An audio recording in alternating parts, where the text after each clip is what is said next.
Unit 9. Gateway. Like whole individuals, cells have a lifespan.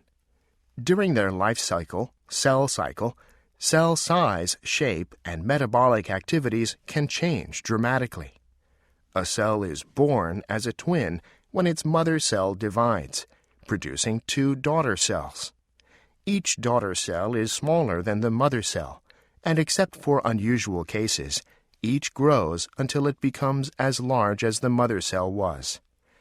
During this time, the cell absorbs water, sugars, amino acids, and other nutrients, and assembles them into new living protoplasm. After the cell has grown to the proper size, its metabolism shifts as it either prepares to divide or matures and differentiates into a specialized cell. Both growth and development require a complex and dynamic set of interactions involving all cell parts. That cell metabolism and structure should be complex would not be surprising, but actually they are rather simple and logical. Even the most complex cell has only a small number of parts, each responsible for a distinct, well-defined aspect of cell life. Exercise 1. Although simple repetition does help us learn, psychological research has found that we acquire information most effectively with elaboration, which is when we actively think about its meaning and relate the material to something we already know. If you want to remember the different perspectives of psychology, for instance, try to think about how each of the perspectives is different from the others. As you make the comparisons, determine what is most important about each one, and then relate it to the features of the other perspectives.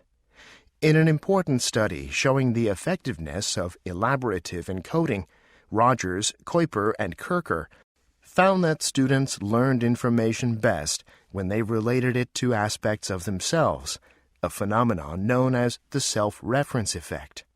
This research suggests that imagining how the material relates to your own interests and goals will help you learn it. Exercise 2. Unlike primary prevention, which aims to prevent diseases from occurring, secondary prevention emphasizes identifying diseases at their earliest stage and treating the conditions early.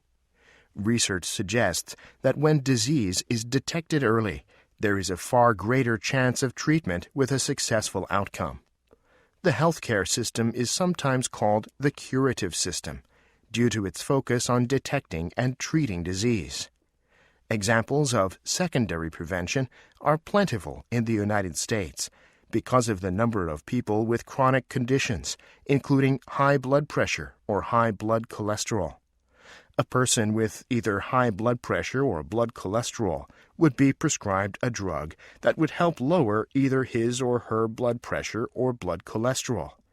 Managing chronic conditions by using prescription drugs is a feature of the healthcare system, which has made significant advances in treating chronic conditions.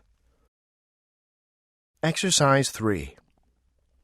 When things go wrong in technology, and they always will, harm should be remedied quickly and compensated in proportion to actual damages. The assumption that any given technology will create problems should be part of its process of creation. The software industry may offer a model for quick correction. Bugs are expected. They are not a reason to kill a product. Instead, they are employed to better the technology. Think of unintended consequences in other technologies, even fatal ones, as bugs that need to be corrected. The more sentient the technology, the easier it is to correct.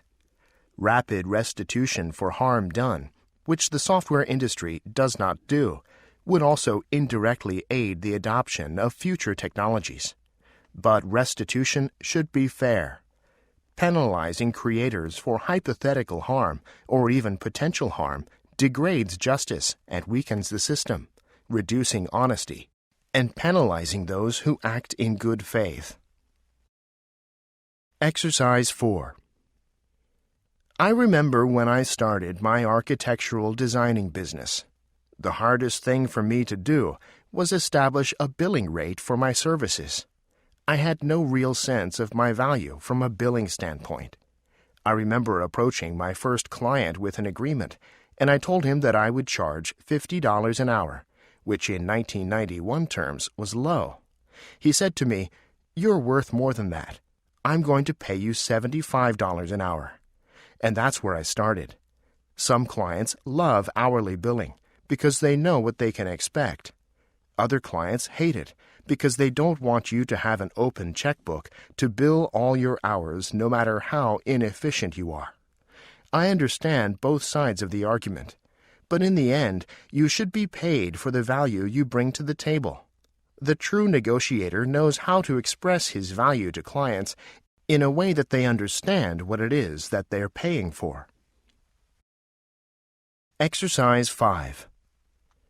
In terms of attributions, we tend to overestimate the extent to which other people's character is responsible for their behavior.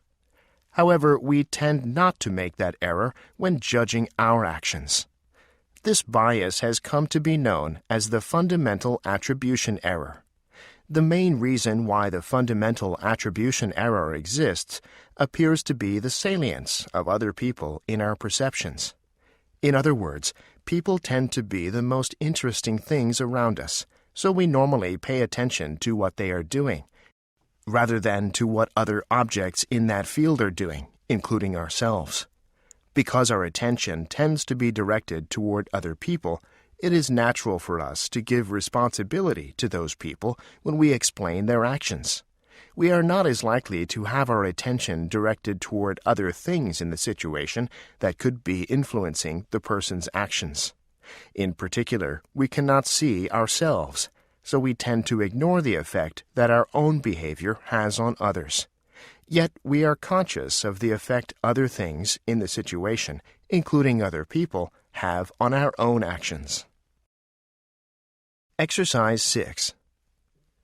In archaeology, ethnographic analogies played an important role as evidence for the human origin of prehistoric artifacts. Prehistoric stone tools, for example, were typically thought to be fossils that resulted from natural processes of rock formation in the earth, or to have fallen from the sky like meteorites. But as scholars began to question the accepted view of fossils, they began to compare these stone tools with those that they found then in use among the natives of the Americas. They concluded that Europe had once been populated by peoples who had little or no knowledge of metallurgy and made their tools from stone just as the Indians did. For instance, in 1686, the British antiquarian Robert Plot noted that theories about the stone tools manufactured by ancient Britons could be constructed through comparison with the stone tools then manufactured by the North American Indians. The realization that stone could be the basis of a whole technology eventually led to the concept of a Stone Age, in distinction to a Bronze Age and an Iron Age, for example. Exercise 7. One of the most exciting areas of current neurological research is the transplantation of human fetal tissue into the brain to repair damage. The transplanted tissue consists specifically of stem cells, master cells that not only can regenerate themselves, but also can develop into any type of tissue, such as muscle or nerve cells. This relatively new procedure is being explored as a possible treatment for strokes and degenerative diseases such as Parkinson's and Huntington's. The significant challenge is to get the newly introduced cells to make the proper connections so that the damaged circuits regrow. Many people oppose the use of fetal tissue for any research purposes, however, on religious or other philosophical grounds. Fortunately, many new methods are emerging that allow researchers to create stem cells by reprogramming adult cells. Exercise 8. There is increasing evidence that we are no longer governed by natural selection. Technology can and does take the place of biology, and lead us into a new form of life, one not primarily governed by Darwinian process. The implications of being the first entity on our planet to escape natural selection are immense. We have never been wholly natural creatures, and we have evolved to be increasingly artificial.